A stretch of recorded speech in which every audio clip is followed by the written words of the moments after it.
In the town of Mount Morris, Illinois, on November 25, 2020, preparations for Thanksgiving were moving along as usual. On South Lincoln Street stood a private home owned by a local resident, Gus Lameche. For the past few weeks, he hadn't been living alone. His 27-year-old daughter, Melissa Lameche, had moved in with him. She was in her 9th month of pregnancy, waiting for the birth of her first son, Barrett. Due to high blood pressure and sudden fainting spells, Melissa needed constant supervision, and her father's house had become the safest place for her. At 4:28 p.m., the quiet of the neighborhood was shattered by a call to emergency services. A neighbor of Gus Lameche, standing on his own property, noticed something wrong. Thick, heavy smoke was pouring out of the windows and from beneath the roofline of the nearby house. This didn't look like a simple case of something burning on the stove. When the first firefighters arrived, they found the front door tightly locked from the inside. Rescuers had to use tools to force the lock and get into the building. Inside, the house was already completely filled with choking black smoke. Visibility was down to about 6 inches. Firefighters were forced to move through the rooms on their hands and knees, feeling their way forward inch by inch. At that moment, the fire chief, who personally knew Gus Lameche, called him. When Gus learned that his daughter was inside the burning house, he rushed to the scene in a state of panic. Fire crews now had clear confirmation. There was a person inside, and there was almost no time left. Deep in the kitchen, on the floor, rescuers found Melissa. She was lying face down. Because of the zero visibility and extreme heat, they had to drag her toward the exit, still hoping for a miracle. But outside, paramedics could only confirm the worst. Melissa and her unborn son, Barrett, were gone. Almost immediately, however, questions began to arise. Melissa herself worked as a paramedic and knew exactly how to respond in a fire. The fire's origin was localized, and the exits from the house were still accessible. A person with her level of training should have left the building within seconds of the smoke appearing. But she never took a single step toward the door. Why? Her vehicle was still parked in the driveway, and inside the house, locked from within, no one else was found. Investigators and Fire Inspector Michael were only able to enter the home after firefighting crews had completely soaked the smoldering walls and ceiling. The most severe heat damage was concentrated in the kitchen. Experts quickly identified the point of origin. The fire had started in the upper cabinets located directly above the stovetop. The first theory examined was a cooking accident, but an inspection of the stove showed that all burner controls were set to off. The oven was empty. This ruled out the possibility that Melissa had left food unattended or collapsed while cooking. Next came a detailed inspection of the electrical system. Specialists carefully examined the breaker panel and wiring for any signs of a short circuit. The circuit breakers were functioning properly. There were no signs of internal cable melting or equipment failure. A technical malfunction was completely ruled out. In the final report, the fire marshal stated clearly, "The fire had been started intentionally." Experts concluded that someone had used an open flame to set the furniture on fire. Lead investigator Brian Kadar, while examining Melissa, noticed injuries whose origin clearly had nothing to do with extreme heat or smoke inhalation. It became obvious that the fire had served only as a tool to cover up another event. To understand what truly happened inside Gus Lameche's home, investigators had to look closely at the life of the woman found at the scene. Melissa Lameche was born on May 10, 1993. She grew up in Mount Morris, surrounded by 4 brothers and sisters. Relatives described her as straightforward, strong-willed, and driven by a deep need for perfection. Melissa's brother, Carl, recalled that whatever she took on, she pushed herself to do it flawlessly. Her interest in medicine began after an incident in college, when she herself needed help from paramedics. She was deeply impressed by their professionalism, and that experience changed her path. Before that, Melissa had organized trivia nights at a local bar, a place where emergency service workers often gathered. In January 2020, Melissa completed her training and became a certified paramedic. She began working for Trace Ambulance in Tinley Park. The start of her career coincided with the peak of the pandemic. According to official records, Melissa was part of the crew that carried out the first transport in Chicago of a patient with a confirmed COVID-19 diagnosis. This work demanded strict discipline, physical endurance, and flawless knowledge of life-saving protocols. Around the same time, Melissa learned she was pregnant. Despite the fact that the father of her son strongly pushed for termination, she made a firm decision to continue the pregnancy. By October 2020, her physical condition had become more complicated. Doctors diagnosed her with high blood pressure, and she began experiencing frequent sudden fainting episodes. Less than 48 hours remained until her scheduled hospital admission and the birth of her son, whom she planned to name Barrett. Because of the high risk of infection before the procedure, doctors advised her to follow a strict isolation routine. Melissa barely left the house and did not receive visitors. Inside Gus Lemesh's home, a nursery had already been prepared. The furniture was assembled, and everything needed for a newborn had been purchased. Everyone around Melissa knew she planned to spend the holiday days quietly, focusing on rest and preparing for the hospital stay. But on November 25th, that carefully planned routine was broken by the arrival of someone Melissa did not expect to see. During the day on November 25th, Melissa was at her father's house. At that time, she spoke on the phone with her sister, Cassie. According to witness accounts, their conversation lasted about 2.5 hours. The sisters talked about everyday things and about the upcoming trip to the hospital, scheduled for after the holiday. Around 4 p.m., Melissa suddenly interrupted the call. She'd seen someone approaching the front door through the window. Melissa told Cassie, "You've got to be kidding me. Matt is here. I'll just see what he wants and call you right back." By the name Matt, she meant Matthew Plote. His appearance was unexpected. He had not warned her about the visit, and for months he had barely been in contact. Cassie ended the call, expecting her sister to return it within minutes. But Melissa never called back. She stopped responding to any messages or incoming calls. The visit was confirmed by Gus's neighbor. The witness told investigators that he saw a man wearing a hat walk up to the front porch. According to the neighbor, Melissa herself opened the door and let the visitor inside. That decision broke the strict isolation routine she had followed for weeks. Because of the pandemic and the upcoming labor induction, doctors had instructed her to avoid contact with anyone other than her father. Melissa had followed those recommendations closely and planned to spend Thanksgiving alone. The silence lasted until 4:28 p.m., when the neighbor noticed smoke and contacted emergency services. The time between Matthew Plote's appearance at the door and the moment thick black smoke began pouring from the windows was less than 30 minutes. According to investigators, no other people were present in the house during that window, aside from Melissa and her visitor. Cassie and her husband were at a store at the time, unaware that Melissa's attempt to quickly see what he wants would become her final action. To determine the exact circumstances of Melissa Lemesh's death, investigators needed forensic medical data. Since a standard autopsy typically takes 10 to 14 business days, detectives decided to speed up the process to obtain preliminary results. A blood sample was sent to a local hospital lab for rapid testing to detect combustion byproducts. The result came back within 5 minutes. The level of carbon monoxide in Melissa's system was consistent with that of a person who had not been exposed to a fire. This allowed experts to draw their first key conclusion. She had stopped breathing before the house filled with smoke.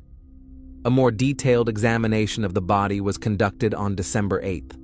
Pathologists determined that the immediate cause of death was mechanical asphyxiation caused by suffocation. Specialists found numerous petechial hemorrhages, tiny red spots that occur when capillaries rupture under intense external pressure. These marks were concentrated on the neck and cheeks. One of the pathologists later testified in court that the number of such hemorrhages was the most severe he had encountered in his professional career. This clinical picture pointed to the use of extreme physical force. In addition to signs of asphyxiation, the examination revealed injuries consistent with blunt force impact. Melissa's body showed evidence of physical trauma inflicted shortly before death. Medical experts also documented indications of aggressive sexual misconduct. To preserve evidence, specialists used a standardized forensic kit and collected biological swabs for later DNA profiling. Another critical detail emerged during the examination of Melissa's hands. Biological material belonging to another person was found beneath her fingernails. The presence of these particles indicated that she actively resisted her attacker. All collected samples, including swabs and microscopic material from under the nails, were sealed and sent to the state crime lab. From that point forward, the fire investigation was officially reclassified as a criminal case, supported by clear medical evidence. Matthew Plote, much like Melissa, was deeply connected to emergency services. He served as a paramedic for the Carroll Stream Fire District and was a volunteer firefighter. The two first met back in 2013 at a trivia night hosted by Melissa. Over the following years, they maintained sporadic contact, though it never evolved into an official relationship. When Melissa informed Matthew Plote that she was expecting, the situation changed drastically. According to case files and testimony from Melissa's family, Plote was adamantly opposed to the birth of her son. Detectives uncovered evidence showing that Plote referred to the upcoming delivery as nothing more than a deadline. This term, typically used for professional projects, was interpreted by investigators as a fixed date by which Plote intended to resolve the ongoing problem. After Melissa refused to terminate the pregnancy, Matthew Plote essentially withdrew from her life. He ignored the majority of her health updates and never accompanied her to medical appointments. Melissa continued to send him occasional updates, believing a father had the right to know about his son's development, but responses were rare or non-existent. Melissa's family was aware of the man's existence but had never met him in person. Her sister, Cassie, was only able to identify Plote through indirect clues on social media. On the morning of November 25, 2020, Matthew Plote was scheduled to be at work. However, he called his captain and reported that he wouldn't be coming in, claiming a leg injury. A later investigation into this claim revealed the injury was fabricated. Plote had not sought medical attention and had no physical limitations. Having cleared his schedule, Matthew Plote drove to Mount Morris. By 4 p.m., he was standing on the threshold of the home where Melissa was staying. In the hours following the fire, Matthew Plote was taken to the station for his initial interrogation. Detectives informed him that Melissa had passed away. They also clarified that their son had not survived. Plote's reaction was a mere few seconds of silence, followed by a brief, one-word response. "Okay." Throughout the multi-hour interview, he never asked a single question about the circumstances of the crime, never requested time to process the news, and showed no outward signs of shock. Investigators noted in their reports that Plote's demeanor remained casual and composed. During the conversation, Plote laid out his version of the events of November 25th. He confirmed that he entered the residence around 4 p.m. According to him, the purpose of the visit was to discuss financial matters and his future involvement in raising his son. Plote claimed that he and Melissa spoke calmly in the kitchen for about an hour. During this testimony, the man alleged that before he departed, the two had engaged in a consensual, intimate encounter. This claim immediately raised red flags for investigators. At the time of this meeting, Melissa was in the final week of her pregnancy. According to medical records and testimony from her family, her physical condition during this period was extremely dire. Due to high blood pressure and frequent fainting spells, she was barely eating and spent the vast majority of her day sleeping. Melissa's state of health made the prospect of a consensual, intimate encounter on the day of her passing nearly impossible. Despite his suspicious behavior and the glaring inconsistencies in his testimony, the police lacked the direct evidence required to file charges at that time. Results from the autopsy and DNA testing had not yet been returned. Matthew Plote answered the detective's questions and was permitted to leave the police department that same night. Investigators were left to wait for lab data to verify his statements through forensic methods. While awaiting the forensic reports, investigators began piecing together a social profile of Matthew Plote. Interviews revealed that the man had been leading a double life. Despite the nature of his work at the fire station, where crew members are typically tight-knit and share personal news, none of his colleagues were aware that Melissa even existed. Captain Robert Schultz later confirmed that Matthew never made mention of the woman or her pregnancy. While the department typically celebrated the arrival of a new son or daughter, Plote remained completely silent. An examination of the suspect's personal contacts and correspondence showed he was maintaining relationships with several women at the same time. At the time of these events, Plote was living in the same home as a long-term girlfriend. She also had no idea about Melissa or her plans to bring her son into the world. No one in Matthew's inner circle had been informed that in just 2 days, he was officially set to become a father. Investigators uncovered another troubling fact. Following the fire on November 25th, Plote did not inform any of his acquaintances about the tragedy. Even being a firefighter himself, he withheld the information that the mother of his son had lost her life in the flames. According to the prosecution, this total anonymity was a calculated part of a plan. Prosecutors would later argue in court that Plote was desperate to maintain his bachelor lifestyle, and Melissa's passing would completely eliminate his social and financial obligations. The investigation concluded that the motive was to sever his connection to Melissa in order to preserve Matthew Plote's personal status. Any other path, including child support or active involvement in raising his son, would have inevitably exposed his secret life to his family and colleagues.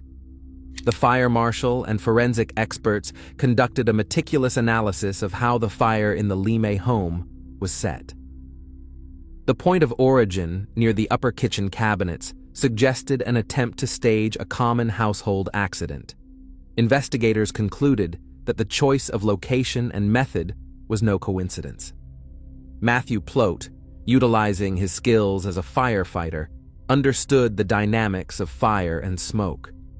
According to investigators, the fire was intentionally set to specifically destroy biological evidence in the kitchen where Melissa's body was located. By utilizing his professional expertise, he attempted to pass off the results of his aggressive behavior as the tragic aftermath of an accidental fire. By the summer of 2021, while DNA results were still pending, investigators decided to employ a more proactive surveillance method. Detective Kadar was banking on the possibility that Matthew Plote might confide in someone from his professional circle. In early September, police reached out to Captain Robert Schultz. They proposed that he use a hidden recording device during a private conversation.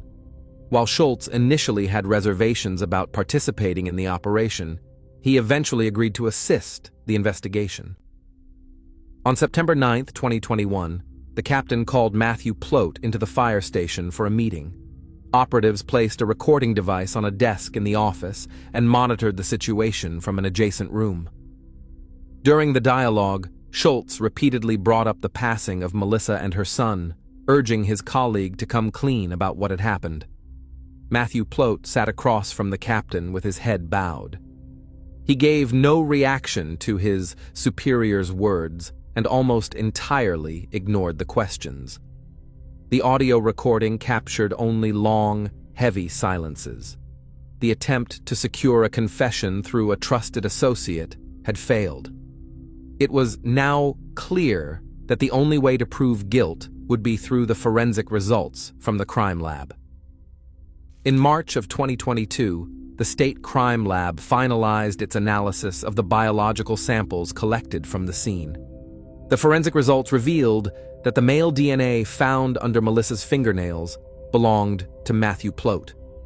This evidence led investigators to conclude that, in the moments before her passing, Melissa had put up a desperate physical struggle. Furthermore, Plote's profile matched the material recovered during the forensic exam for aggressive harassment. This scientific data allowed the prosecution to formally reject Matthew Plote's claim that their encounter had been consensual. Investigators cross-referenced the DNA results with the physical trauma previously documented by the medical examiner. The combination of defensive wounds under her fingernails and the severe injuries to her neck completely ruled out any possibility of a peaceful encounter. This mounting pile of evidence provided the necessary grounds to move forward with an arrest. An official warrant was issued on March 8, 2022. The following day, March 9, 2022, which was Gus LeMay's birthday, Matthew Plote was taken into custody. He was formally charged with 10 counts. The list included 4 counts of first-degree crime, 3 counts of the intentional crime involving the unborn Barrett, as well as separate counts for aggressive harassment, residential arson, and the concealment of a violent death. The court set his bond at $10 million.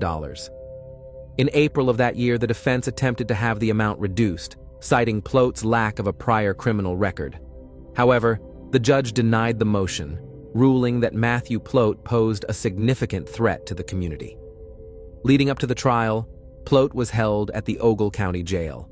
From that point on, the case moved into the legal arena, where the focus turned to proving the direct link between Plote's actions and the start of the fire at the residence.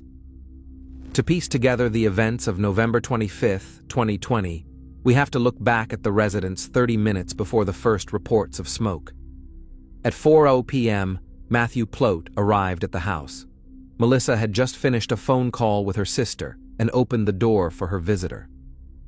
The events that followed in the kitchen were later reconstructed by investigators based on the signs of a struggle documented by forensic teams and the medical examiner. Matthew Plote engaged in a physical confrontation with the expectant mother. Melissa fought back fiercely, an act of resistance that left traces of Plote's skin beneath her fingernails. The man struck Melissa multiple times with a blunt object and committed an act of aggressive harassment. Following this, Plote applied a chokehold. According to medical data, he exerted such force on the woman's neck that it caused capillaries in her face and mucous membranes to rupture. Once Melissa stopped breathing, Matthew Plote began his attempt to stage a tragic accident. Acting with the knowledge of a professional firefighter, Plote chose the fire's point of origin so the flames would quickly reach the area where the body lay. He ignited the upper cabinets directly above the stove.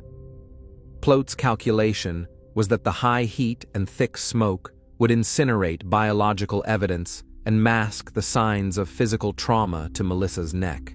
However, the man left all the stove burners turned off, a technical oversight that would later be flagged by fire investigators. Matthew Plote was attempting to create the illusion that Melissa, who was in the final week of her pregnancy and prone to fainting, had lost consciousness while cooking, leading to an accidental kitchen fire. After setting the scene, Matthew Plote left the home. He departed before the heavy smoke became visible from the street. At 4:28 p.m., neighbors noticed the first signs of the fire. By the time emergency services arrived, Melissa had already passed away, and her unborn son had no chance of survival due to the loss of blood flow from his mother. The trial of Matthew Plote began in March 2024. Throughout the proceedings, the defense built their strategy around the defendant's professional reputation. His attorneys highlighted his years of service as a paramedic and volunteer firefighter. Their central argument was that if Plote, with his specialized expertise, had truly intended to commit a crime, he would have staged a fire capable of leveling the entire building and erasing all physical traces. The defense also accused the investigation of bias and failing to pursue other suspects. In their rebuttal, prosecutors focused on the complete lack of motive for anyone else. They presented evidence that Matthew Plote was the only individual whose life would be simplified by Melissa's absence. The prosecution emphasized that his total concealment of his paternity from his family and colleagues was a calculated move. According to the state's position, this allowed Plote to avoid any social fallout or difficult questions following the fatal crime against Melissa. The hearings lasted 5 days. After closing arguments, the jury deliberated for just 2 hours. Matthew Plote was found guilty on all counts, including the first-degree crime and the intentional crime against his unborn son. As the verdict was read, Plote showed no outward emotion. On June 27, 2024, the final sentencing hearing took place. The court sentenced Matthew Plote to life in prison, plus an additional 75 years. Before being led out of the courtroom, Plote made a statement, claiming he felt the same pain over the loss of Melissa and Barrett as their own family did. Following the sentencing, Plote's attorneys filed an appeal, which has yet to yield any results. In a tribute to her memory, Melissa's family arranged for a magnolia tree to be planted at the Morton Arboretum, a place she loved to visit. A memorial plaque was placed beside the tree. Additionally, the family made donations to organizations helping animals and those in need, ensuring that the names of Melissa and her son Barrett remain on the lists of those who gave back to the community.